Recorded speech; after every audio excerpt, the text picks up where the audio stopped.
दोस्तों नमस्कार।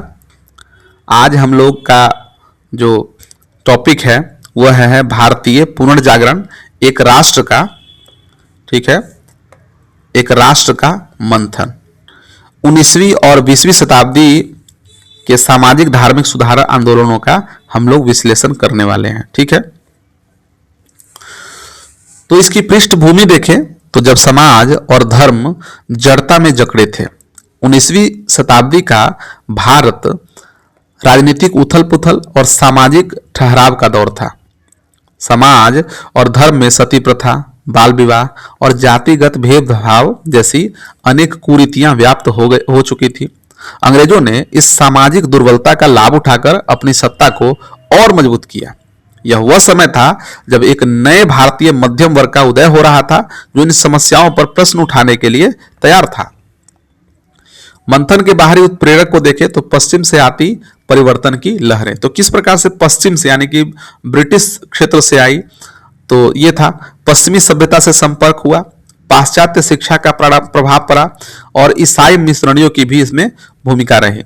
तो पश्चिमी सभ्यता से संपर्क देखें तो यूरोपीय कंपनी के आगमन ने भारत में पाश्चात्य जगत के बौद्धिक और वैज्ञानिक विचारों जैसे तर्कवाद, मानवतावाद को जो है प्रभाव इसमें बढ़ाया। ठीक है, पाश्चात्य शिक्षा का प्रभाव भी था। अंग्रेजों द्वारा शुरू की गई पाश्चात्य शिक्षा ने न एक ऐसे शिक्षित वर्ग को जन्म दिया जो संकीर्ण मनोभाव से ऊपर उठकर सोच सकता था और अपने समाज की रूढ़िवादिता पर सवाल उठा सकता था। तो ये था पाश्चात्य शिक्षा का भी प्रभाव यहां पर देखने को मिला। और 1813 के एक्ट के बाद मिशनरियों ने हिंदू धर्म की कुरीतियों पर प्रहार किया। इसने भारतीय सुधारकों को आत्मचिंतन करने और अपनी संस्कृति की रक्षा करने के लिए प्रेरित किया। मंथन की आंतरिक चिंगारियां देखें, भारत की अपनी जागृति। तो देखिए, ये तो बाहरी प्रभाव थे। आंतरिक प्रभाव क्या था कि समाचार पत्रों की भूमिका, संवाद कौमुदी, मिरातुल अखबार और सोम प्रकाश जैसे पत्रों ने समाज में व्याप्त बुराइयों को उजागर किया और जनमानस में चेतना का संचार किया। उसके बाद देखें तो राष्ट्रीय भावना का विकास, अपनी गौरवशाली अतीत को पुनः स्थापित करने की जो इच्छा ने भारतीयों को सामाजिक कुरीतियों को एक बाधा के रूप में देखने के लिए प्रेरित किया। तो ये क्या था, आंतरिक चिंगारी थी। और महान सुधारकों का उदय, ठीक है, राजा राम मोहन राय, ईश्वर चंद्र विद्यासागर और स्वामी विवेकानंद जैसे दूरदर्शी विचारकों ने सुधार आंदोलन के लिए एक वैचारिक आधार तैयार किया। ठीक है, अब देखिए सुधार की दो धाराएं प्रचलित हुई, एक तो प्रगतिशील और दूसरा पुनर्स्थापनावादी। ध्यान से सुनिए, सुधार की दो धाराएं प्रचलित हुई, एक तो प्रगतिशील विचारधारा और दूसरा पुनर्स्थापनावादी। तो प्रगतिशील धारा को देखें तो इसमें क्या था कि इसका दर्शन क्या था, पश्चिमी विचारों यानी कि तर्कवाद, बुद्धिवाद को अपनाकर समाज को आधुनिक बनाना, इनका तर्क था, इनका दर्शन यह था।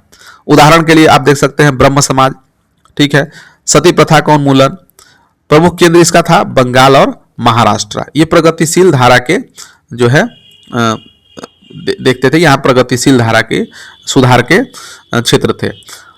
और दूसरा देखें पुनर्स्थापनावादी धारा में देखें तो इनका दर्शन था कि प्राचीन वैदिक मूल्यों और परंपरा के ओर लौटकर समाज को शुद्ध करना। जैसे कि आप सुना होगा आपने, वेदों की ओर लौटो, इसका मुख्य नारा था। और आर्य समाज, देवबंद आंदोलन, इन्हीं सुधार आंदोलनों में जो है शुमार रखते हैं। प्रमुख केंद्र देखें तो पंजाब और उत्तर प्रदेश ये पुनर्स्थापनावादी धारा के समर्थक थे। दृष्टिकोण में अंतर के बावजूद दोनों धाराएं मानवतावादी मूल्यों, तर्क और बुद्धिवाद पर आधारित थी। ठीक है, भले ही इनके रास्ते अलग थे लेकिन मंजिल तो एक ही थी। आगे देखें तो एक नए समाज का निर्माण, इसने क्या किया, ये जो सामाजिक आंदोलन हुआ, सामाजिक धार्मिक आंदोलन, तो इसने क्या किया, तो सामाजिक कुरीतियों का अंत किया, सती प्रथा, शिशु हत्या और विधवाओं की दुर्दशा जैसी प्रथाओं को समाप्त करने में निर्णायक योगदान दिया। ठीक है, महिला एवं वंचित वर्ग सुधार, महिलाओं, अछूतों और असहाय वर्गों की स्थिति सुधार कर उन्हें मुख्य धारा में लाने का प्रयास किया। ठीक है, शिक्षा का प्रसार हुआ, आधुनिक और वैज्ञानिक शिक्षा के प्रचार प्रसार में महत्वपूर्ण योगदान दिया, जिसने राष्ट्रीय चेतना को एक ठोस आधार प्रदान किया। दूसरा देखें तो विचारों की विजय और राष्ट्रीय जागरण, स्वतंत्रता आंदोलन की नींव रखी इन्होंने। आधुनिकता का विकास, प्रगतिशील मूल्यों का प्रसार, सांस्कृतिक जागरण, राष्ट्रीय चेतना। ठीक है, तो ये सभी। सुधार की सीमित पहुंच, ठीक है, मुख्य सीमाएं इसकी जो देखिए, अब ये है कि इसमें हम देखते हैं, ये तो अमृत था कि जो राष्ट्रीय क्या बोलते हैं सामाजिक धार्मिक आंदोलन जो हुए, तो उसने क्या जो है सकारात्मक बदलाव जो है किया, और उन्होंने क्या समाज में किस तरह के विचारों को प्रसारित किया, उनके लक्ष्य किस प्रकार से सही हुए, और समाज में किस प्रकार से जागरण की भावना जो है पैदा हुई, तो ये सभी था। लेकिन सीमाएं क्या थी, तो देखिए ये जनसंपर्क की कमी थी। ये आंदोलन मुख्यतः शिक्षित शहरी उच्च और मध्यम वर्ग तक ही सीमित रही, आम जनता तक इनकी पहुंच जो है नहीं रही।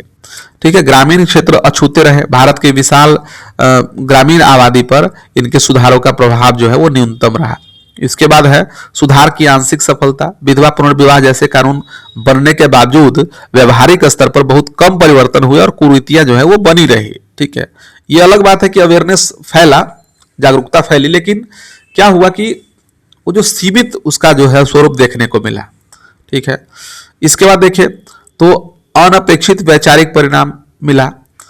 जैसे कि मुख्य सीमा देखें तो सांप्रदायिकता को अप्रत्यक्ष रूप से बढ़ावा मिला। कुछ आंदोलनों के प्रतिक्रियावादी और धार्मिक आग्रह ने अनजाने में भविष्य में कट्टरता और सांप्रदायिकता को जन्म दिया। ठीक है, आपने देखा होगा कि बहुत सारे जो आंदोलन थे वो खास धर्मों के, जितने भी आंदोलन थे, बहुत सारे नहीं, जितने भी लगभग आंदोलन थे उसमें से अधिकांश देखें तो धार्मिक रूप से ही प्रभावित थे। हिंदुओं के अपने संगठन, मुसलमान के अपने संगठन, इस प्रकार से। तो क्या किया, सांप्रदायिकता को अप्रत्यक्ष रूप से बढ़ावा मिला। हालांकि ये चाहते थे कि समाज सुधरे, समाज में जितनी वैमनस्यता की भावना है वो न पैदा हो।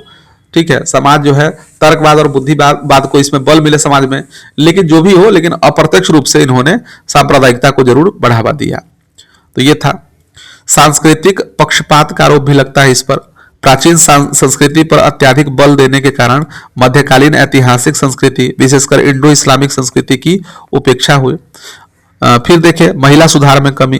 कानूनी सुधारों के बावजूद महिलाओं की स्थिति में व्यापक और व्यावहारिक परिवर्तन लाने में आंदोलन पूरी तरह से सफल नहीं हो पाया।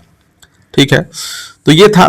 तो हमने क्या देखा, जो सामाजिक धार्मिक आंदोलन है उसकी विशेषताओं को देखा, उनकी सीमाओं को देखा, उन आंदोलनों की।